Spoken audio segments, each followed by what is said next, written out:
വിവിധ വിഷയങ്ങളിൽ കേരളം തുടർച്ചയായി കേന്ദ്ര അവഗണന നേരിടുകയാണെന്ന് മുഖ്യമന്ത്രി. വയനാടിന്റെ കാര്യത്തിലും മറിച്ചല്ല സ്ഥിതി. കേരളത്തെ സംരക്ഷിക്കേണ്ടതുണ്ട്. കേരളത്തിന്റെ ആവശ്യങ്ങൾ കേന്ദ്രത്തെ ശക്തമായി അറിയിക്കാൻ മാധ്യമങ്ങൾക്കാകണം എന്നും മുഖ്യമന്ത്രി ദില്ലിയിൽ പറഞ്ഞു.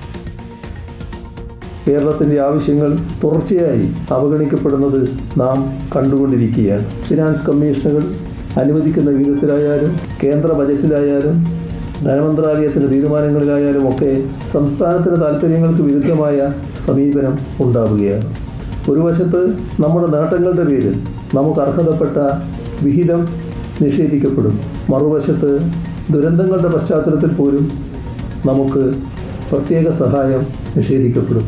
ഈ ഒരു പശ്ചാത്തലത്തിൽ ഇവിടെയുള്ള മലയാള മാധ്യമ പ്രവർത്തകർ കേരളത്തിൻ്റെ താല്പര്യങ്ങൾ ഡൽഹിയിൽ പ്രതിഫലിപ്പിക്കുന്നവരായി തീരേണ്ടതുണ്ട്.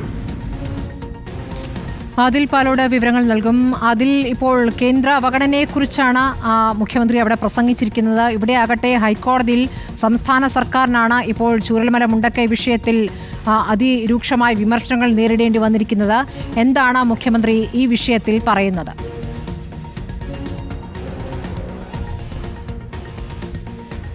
KUWJ ദില്ലി ഘടകത്തിൻ്റെ പ്രവൃത്തി ഉദ്ഘാടനത്തിൽ പ്രസംഗിക്കുന്നതിൻ്റെ അവസാന ഭാഗത്താണ് കേന്ദ്രത്തിനെതിരെ വീണ്ടും മുഖ്യമന്ത്രിയുടെ വിമർശനം വരുന്നത്. കേരളം തുടർച്ചയായി കേന്ദ്രം അവഗണിക്കുകയാണ് എന്ന വിമർശനമാണുള്ളത്. പ്രകൃതി ദുരന്തങ്ങളുടെ പശ്ചാത്തലത്തിൽ പോലും കേരളത്തെ തഴയുന്ന സാഹചര്യമാണുള്ളത്.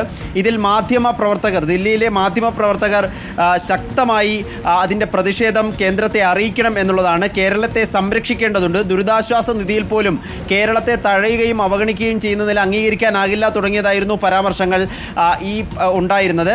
ഇതിൽ മാധ്യമപ്രവർത്തകർ കൂടുതൽ ശബ്ദമുയർത്തുകയാണ് വേണ്ടത് എന്നതായിരുന്നു മുഖ്യമന്ത്രിയുടെ പ്രതികരണം. ഇതേസമയം തന്നെ സ്മൃതി പറഞ്ഞതുപോലെ ഹൈക്കോടതിയിൽ നിന്നും ദുരന്ത നിവാരണ ഫണ്ട് വിനിയോഗിക്കുന്നത് സംബന്ധിച്ചുള്ള വിമർശനങ്ങൾ സംസ്ഥാന സർക്കാർ നേരിട്ടിരുന്നു. ഇത് സംബന്ധിച്ചുള്ള പ്രതികരണം ഇന്ന് PB യോഗം കഴിഞ്ഞിറങ്ങുമ്പോൾ ദില്ലി AKG ഭവനിൽ മാധ്യമപ്രവർത്തകർ ചോദിച്ചെങ്കിലും മുഖ്യമന്ത്രി അതിന് പ്രതികരണം നൽകാൻ തയ്യാറായില്ല. അതിനുശേഷം നടന്ന യോഗത്തിലാണ് KUWJയുടെ പൊതുപരിപാടിയിലാണ് മുഖ്യമന്ത്രി ഈ നിലയിൽ കേന്ദ്രത്തെ വിമർശിച്ചുകൊണ്ടുള്ള പ്രതികരണം നടത്തിയിരിക്കുന്നത്. സ്മൃതി, ശരി. ആദിൽ പാലോടാണ് വിവരങ്ങൾ നൽകിയത്.